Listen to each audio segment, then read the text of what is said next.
추가입니다. 지능화 첨단화되는 범죄를 해결하기 위한 전문검사제가 도입됩니다. 지난 18일 대검찰청 디지털 포렌식 센터에서는 DNA 데이터베이스 관리위원회 회의가 열렸습니다. 전주지검은 1년 전 부녀자를 성폭행하려다 미수에 그친 사건 현장의 혈흔을 DNA 데이터베이스와 대조해 범인을 검거했습니다.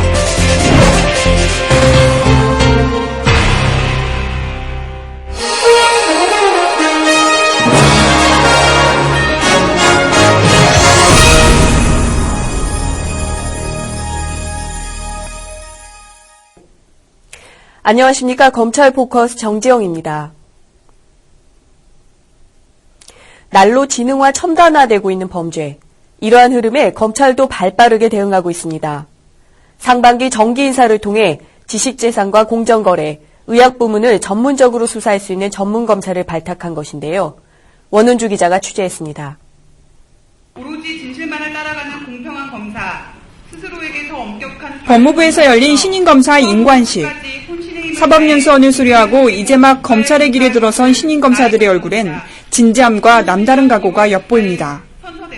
이번 신규 임용된 검사들 중엔 법학 전공자 외에 의사면허 소지자나 생물학 전공의 변리사, 대기업 반도체 연구원 등 다양한 분야의 전공자들이 포함돼 있어 눈길을 끌었습니다. 같은 시각 대검에서도 보직 변경 신고식이 있었습니다. 서울중앙지검에서 공정거래 관련 수사를 전담하게 된 홍승현 검사. 외교학과를 졸업하고 5급 공채시험에 합격.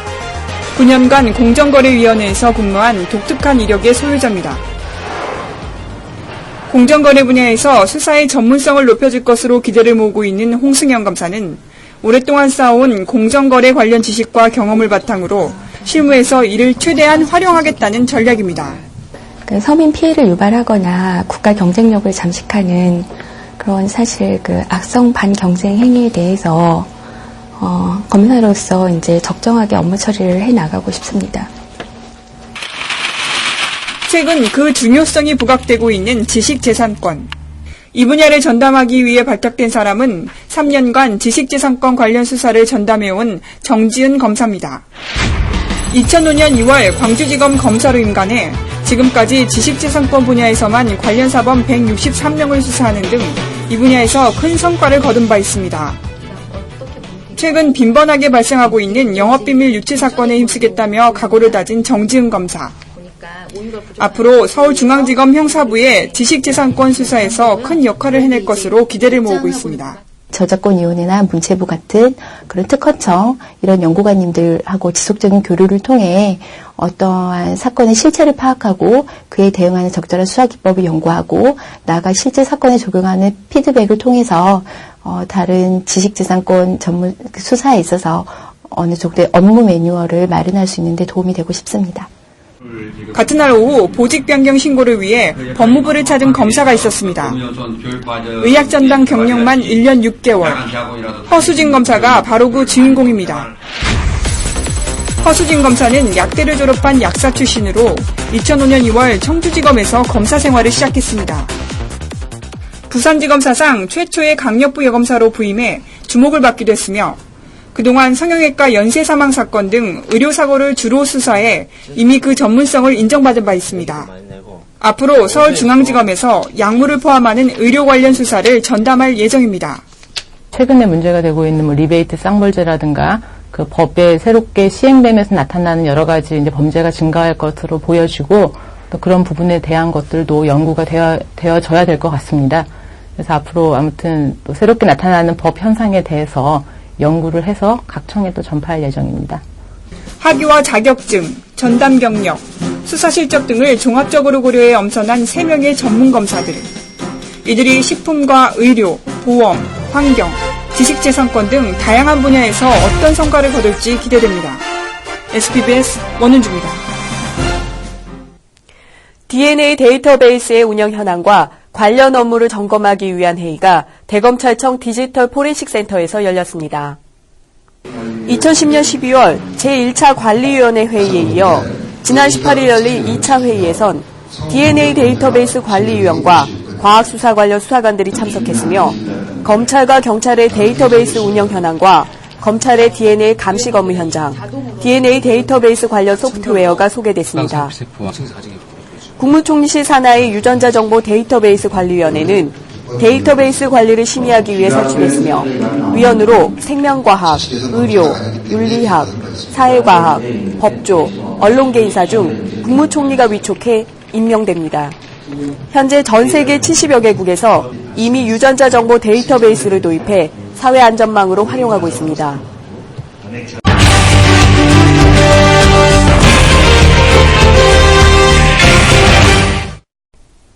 1년 전 한 기도원에서 부녀자를 성폭행하려다 미수에 그친 사건이 있었습니다.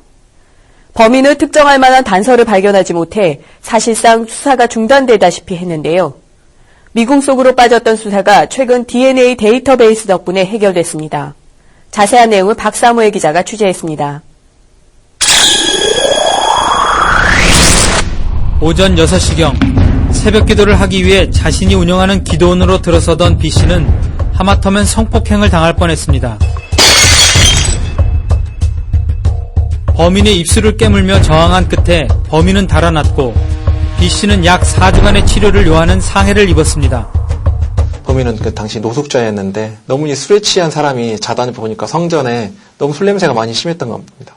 그래서 그 범인을 깨우면서 술 여기 성전인데 뭐 하는 짓이냐 좀 나가달라 그러게 했더니 범인이 이제 자고 있던 사람 깨우니까 싫다는 거 싫다면서 나 못 나가겠다 그런 식으로 해가 좀 시비가 있었나 봅니다. 그래서 간신히 좀 나가라고 억지로 내보냈었는데 잠깐 나가는 척 하더니 다시 들어와서 안에서 이제 문을 잠그고 피해자를 겁탈하려고 했었습니다. 피의자는 평소 기도원에 몰래 들어가 잠을 자거나 B씨로부터 밥을 얻어먹기도 한 면식범이었습니다. 하지만 피의자의 인적 사항에 대해 알지 못했고 현장에서 채취한 혈흔의 DNA 분석 결과도 비교 대상이 없어 추가 단서가 나오지 않은 상태에서 결국 수사는 중단되는 듯 했습니다. 해결의 기미가 보이지 않던 사건은 DNA 신원 확인 정보의 이용 및 보호에 관한 법률이 시행되면서 새로운 전환을 맞게 됐습니다. 범죄 현장에서 범인의 DNA가 발견되면 당시에는 범인을 검거하지 못한다 하더라도 데이터베이스화해서 보관할 수 있기 때문에 아무리 오랜 시간이 흘러도 해당 범인이 DNA 데이터베이스에 수록되는 순간 검거할 수가 있습니다. 이 법이 시행되기 이전 저지른 범죄로 수용 중인 사람에 대해서도 DNA를 채취해 DNA 데이터베이스를 구축할 수 있게 된 것입니다. 그리고 2010년 2월 폭력 행위로 징역형을 선고받고 교도소에 수감돼 있던 피의자도 DNA법 시행으로 8월경 DNA가 채취됐습니다. 국과수에서 DNA 가지고 있던 자료하고 대검에서 신원이 확인된 DNA 자료하고 일치된다는 통보를 저희 청에서 받았고 마침 또 그때 벌금 미납으로 노역장 유치 집행 중에 있더라고요. 그래서 다행히 이제 신병 확보는 어렵지 않았습니다. 근데 노역장 유치 집행 중에 있었지만 노역장 유치 집행이라는 게 벌금 납입하면 바로 또 나갈 수 있기 때문에 그런 점을 강조해가지고 저희는 바로 구속영장 청구해서 구속했습니다. 즉시 피의자의 소재 파악에 나선 전주지검. 마침내 사건이 일어난 지 1년 만인 지난 1월 피의자를 검거해 구속 기소할 수 있었습니다. 검찰은 앞으로도 강력범들의 DNA 데이터베이스를 지속적으로 구축해 나갈 계획이며 이는 범인의 조기 검거는 물론 미제 사건 해결에도 큰 도움이 될 것으로 보입니다. SPBS 박사무엘입니다.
간추린 소식입니다. 2011년도 상반기 일반검사 정기 인사이동에 따른 전출입 신고 간담회가 지난 10일과 14일 대검찰청에서 있었습니다. 법무부와 대검, 수도권청에서 지방으로 전출하는 검사 149명과 법무부, 대검, 지방청에서 수도권청으로 전입하는 검사 160명은 김준규 검찰총장과 검찰 간부들과 간담회를 갖고 검사로서의 소명의식과 자긍심을 바탕으로 범죄에 대한 국가적 대응과 실효적 법 집행의 실현을 위해 최선을 다하겠다며 앞으로의 포부를 다졌습니다. 지난 14일 대검찰청에서 2011년 상반기 신규 임용검사 신고식이 있었습니다. 대검찰청은 검사 지원자에 대해 다각적이고 심층적인 전형을 실시해 우수자원의 신규 검사 120명을 임용했습니다. 이날 신고식에서 김준규 검찰총장은 신규 검사들에게 검찰 배지를 달아주며 변화하는 검찰, 달라지는 검찰의 주연으로 캐스팅된 여러분이 앞으로 검찰의 변화를 주도적으로 이끌어달라고 당부했습니다. 이날 신규 임용된 검사들은 법무연수원 교육 종료 후 2월 21일자에 발령청에 부임할 예정입니다. 대검찰청은 디지털 수사 역량을 한층 더 끌어올리기 위해 FTK 디지털 포렌식 툴 교육을 실시했습니다. 디지털 포렌식 증거 분석 능력 향상을 통해 과학수사의 경쟁력을 높이고자 마련된 이번 교육은 대검과 고지검에 근무 중인 디지털 포렌식 수사관들을 대상으로 2월 15일부터 4일간 실시됐으며 파일 필터링, 레지스트리 파일 분석, 데이터 복구, 암호화 파일 분석 기법 등의 내용으로 진행됐습니다. 서울 서부지검 성폭력범죄 대응센터는 2011년 한 해 동안 법원에 재판 청구한 성폭력 사건 110건을 분석하고 이를 토대로 성폭력을 예방하는 10가지 방법을 마련해 시민들에게 알리고 있습니다. 일반 성폭력 사건의 경우 범죄 발생 계절이 늦봄에서 여름 사이, 야간에 발생하는 비율이 높고 가해자는 30대, 동종전과가 있는 경우가 많았으며 가해자와 피해자는 서로 알지 못하는 사이가 많은 편이지만 13세 미만 아동에 대한 성폭력 사건은 주간 발생 빈도가 높고 대부분 가해자의 집이나 직장 등에서 발생하며 가해자는 피해자와 아는 관계이고 동종전과가 없는 경우가 많다는 점 등을 토대로 이에 대한 예방법을 마련했습니다. 이상으로 검찰 포커스를 마칩니다. 시청해주신 여러분 고맙습니다.